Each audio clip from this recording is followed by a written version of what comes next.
दोस्तों, करीब 28 साल पहले बिहार की राजधानी पटना में एक ऐसी वारदात को अंजाम दिया गया था जिसके बारे में सुनकर आज भी आपके रोंगटे खड़े हो जाएंगे। जितनी भयावह वह घटना थी उससे भी कहीं ज्यादा भयावह इस घटना के होने के बाद पुलिस और प्रशासन का रवैया था।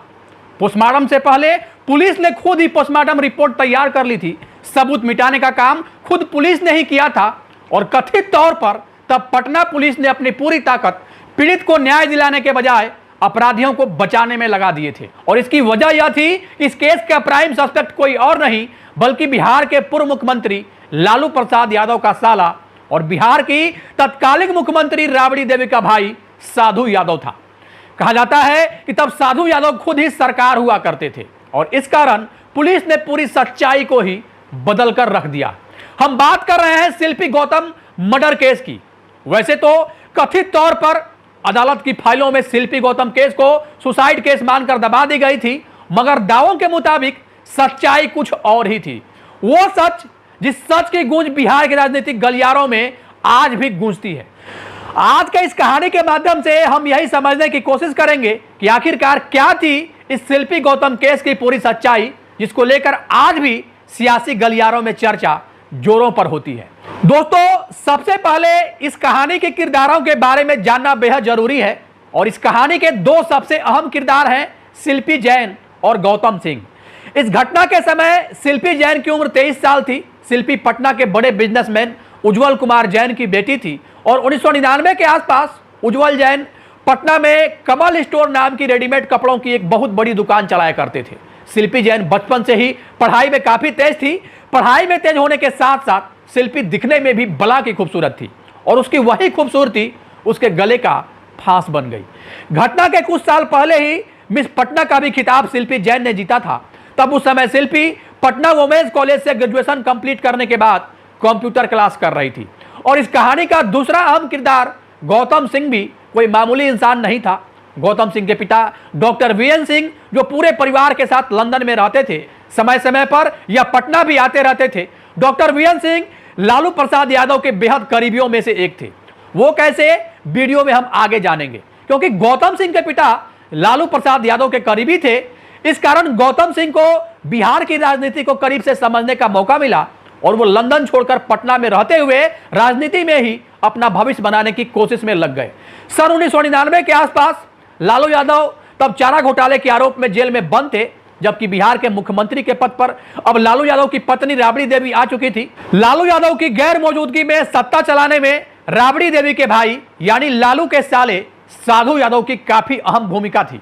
उन्हें दूर के लोग तो यहां तक कह रहे थे कि साधु यादव महज कहने के एमएलसी और विधायक थे, मगर वास्तव में उस समय साधु यादव ही सरकार हुआ करते थे।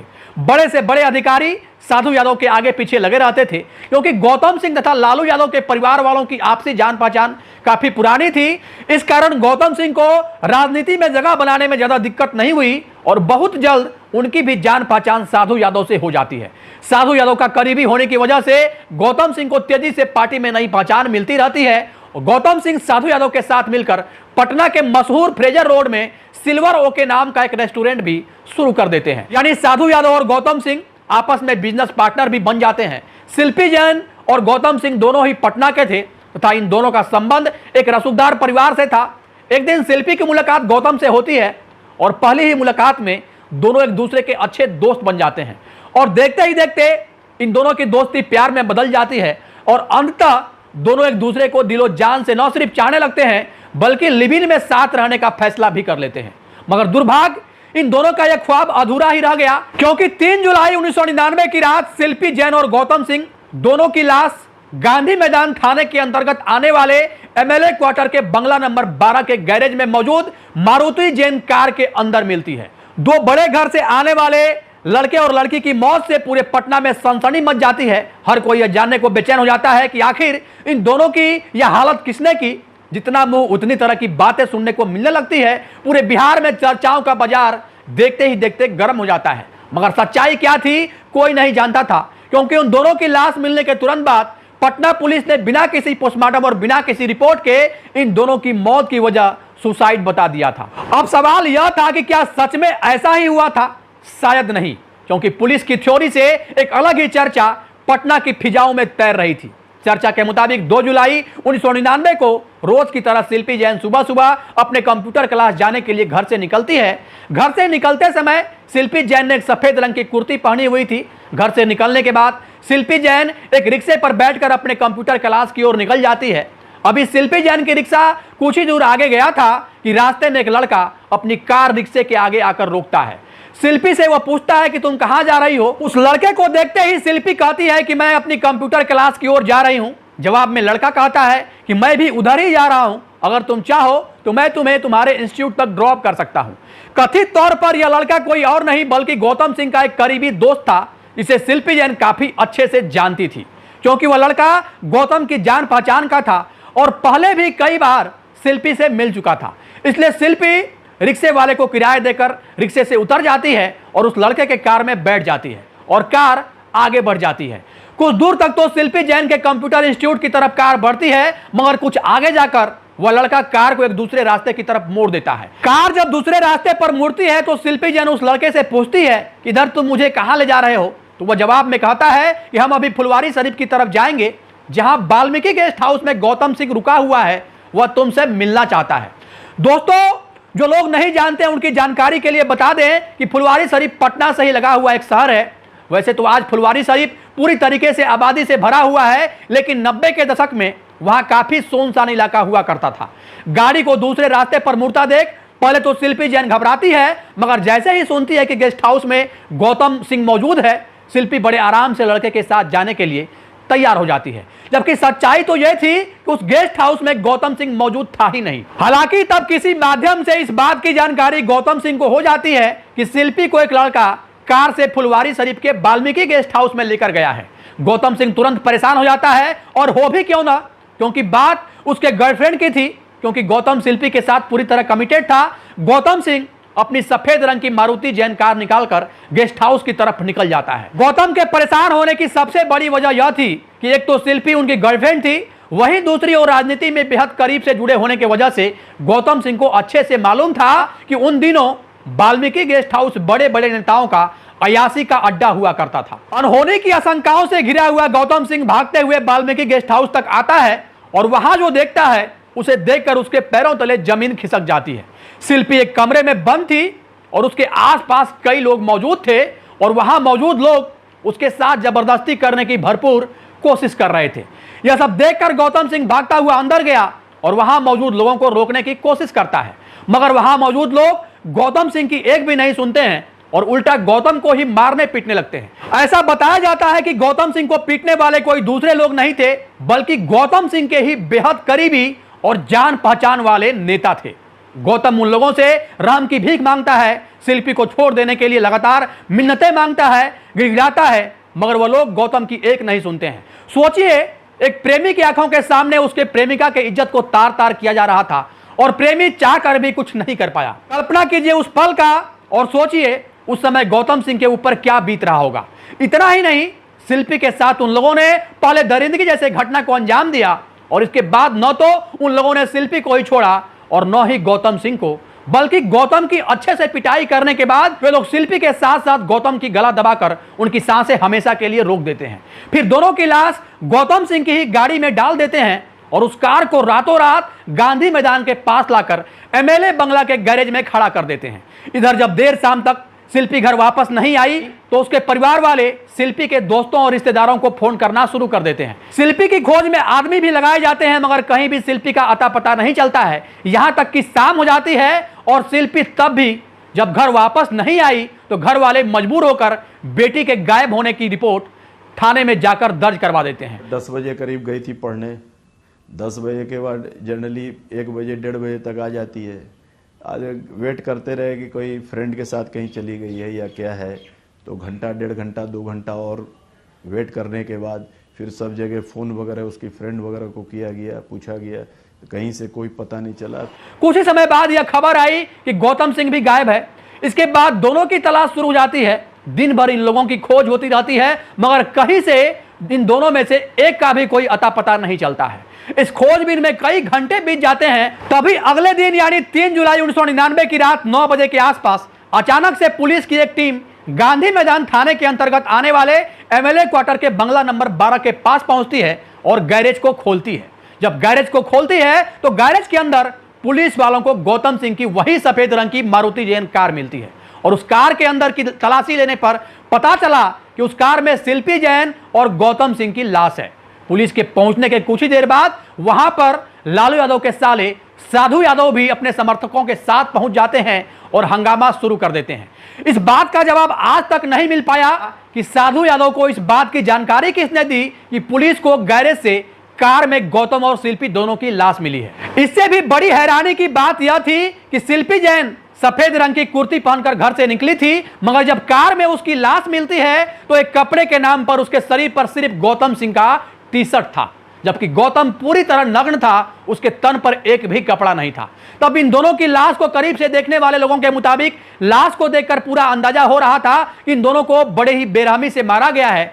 शिल्पी के शरीर पर जूते से पिटाई के भी गहरे निशान थे। साधु यादव के समर्थकों के हंगामे के बीच पुलिस तुरंत इन दोनों की लाश को कब्जे में लेते हुए पोस्टमार्टम के लिए पीएमसीएच भेज देती है, जबकि होना तो यह चाहिए था कि पुलिस वाले मौके पर ही कार से सबूत इकट्ठा करें या फिर कार को दूसरे क्रेन से खींचकर पुलिस थाने तक ले जाएं। लेकिन यह सब नहीं करके पटना पुलिस का ही एक कांस्टेबल उस कार को खुद ही चलाकर थाने तक लाता है। इस कारण कार की स्टीयरिंग से अपराधी के फिंगरप्रिंट समेत कई अहम सबूत मिट जाते हैं। वैसे तो अक्सर पुलिस पर हर काम को काफी धीरे करने का आरोप लगता है, मगर शिल्पी जैन और गौतम सिंह के मामले में पटना पुलिस की एक अलग ही बेमिसाल तेजी देखने को मिलती है। अभी इन दोनों का पोस्टमार्टम रिपोर्ट आया भी नहीं था कि पुलिस वाले ऐलान कर देते हैं कि इन दोनों की मौत कार्बन मोनोऑक्साइड गैस की वजह से दम घुटने से हुई है। इधर रात के अंधेरे में ही दोनों का पोस्टमार्टम करवाया जाता है। गौतम सिंह के परिवार वाले अभी लंदन में ही थे, इसके बावजूद बिना उन लोगों की इजाजत के गौतम सिंह का अंतिम संस्कार रात के अंधेरे में पटना पुलिस द्वारा करवा दिया जाता है, जबकि प्रोटोकॉल यह कहता है कि पोस्टमार्टम के समय परिजन का होना कैंपस में जरूरी है। लेकिन पोस्टमार्टम तो दूर, अंतिम संस्कार में भी गौतम सिंह का कोई रिलेटिव शामिल नहीं हुआ था। आनन फानन में अगली सुबह शिल्पी जैन का भी अंतिम संस्कार कर दिया जाता है। अंतिम संस्कार के बाद जब पटना पीएमसीएच से पोस्टमार्टम रिपोर्ट आती है तो उसमें मौत का कारण स्पष्ट ही नहीं होता है। हालांकि यह संभावना जरूर जताई जाती है कि इन दोनों की मौत जहर खाने से हुई है। अब पटना पुलिस भी अपने पिछले बयान से पलटते हुए दावा करती है कि इन दोनों ने जहर खाकर आत्महत्या की है। पटना पुलिस का दावा एक तरफ था, दूसरी तरफ लोगों के बीच आम चर्चा यह चल रही थी कि पहले शिल्पी जैन के साथ दरिंदगी जैसे घटना को अंजाम दिया गया और फिर शिल्पी और गौतम दोनों को बेरहमी से मारकर कार में डाल दिया गया। पटना पुलिस के रवैये की वजह से लोगों का गुस्सा बढ़ने लगता है और विपक्ष राबड़ी देवी सरकार को घेरने लगती है। बिहार सरकार पर आरोप लगता है कि इस केस का मास्टरमाइंड कोई और नहीं बल्कि राबड़ी देवी के भाई साधु यादव ही हैं और यही कारण है कि पटना पुलिस और बिहार सरकार दोनों मिलकर साधु यादव को बचाने के लिए सब कुछ कर रही है। बिहार सरकार से इस पूरे मामले की जांच सीबीआई से करवाने की मांग होने लगती है। पहले तो बिहार सरकार इस मांग पर कोई ध्यान नहीं देती, मगर जब हंगामा बढ़ता है तो फाइनली बिहार की तत्कालीन मुख्यमंत्री राबड़ी देवी इस घटना के 2 महीने बाद यानी सितंबर महीने में मामले की जांच सीबीआई के हवाले कर देती है। इस मामले को सीबीआई जैसे ही अपने हाथ में लेती है, सबसे पहले शिल्पी जैन के वेजाइनल फ्लड को जांच के लिए हैदराबाद फॉरेंसिक लैब में भेजती है। इसके अलावा फिर से हर पहलू की जांच सीबीआई द्वारा की जाती है। कुछ समय बाद जब हैदराबाद के फॉरेंसिक लैब से शिल्पी जैन की रिपोर्ट आई तो पटना पुलिस के दावे पूरी तरीके से उल्टे पड़ गए। फॉरेंसिक रिपोर्ट के मुताबिक शिल्पी जैन के साथ 1 से अधिक लोगों ने दरिंदगी जैसे घटना को अंजाम दिया था, क्योंकि वेजाइनल फ्लड में 1 से अधिक लोगों के सीमेन मिले थे। इस रिपोर्ट के आने के बाद अब सीबीआई इस केस के प्राइम सस्पेक्ट साधु यादव के डीएनए जांच की मांग करती है। डीएनए जांच से बिल्कुल साफ हो जाता कि शिल्पी जैन के शरीर पर पाए गए सीमेन आखिरकार किसके हैं। और सबसे बड़ी हैरानी की बात यह है कि साधु यादव से डीएनए जांच के लिए उनका ब्लू सैंपल जब मांगा गया तो साधु ने डीएनए जांच से साफ इनकार कर दिया। कमाल की बात तो यह थी कि सीबीआई इस मामले में आगे कानूनी मदद भी नहीं लेती है।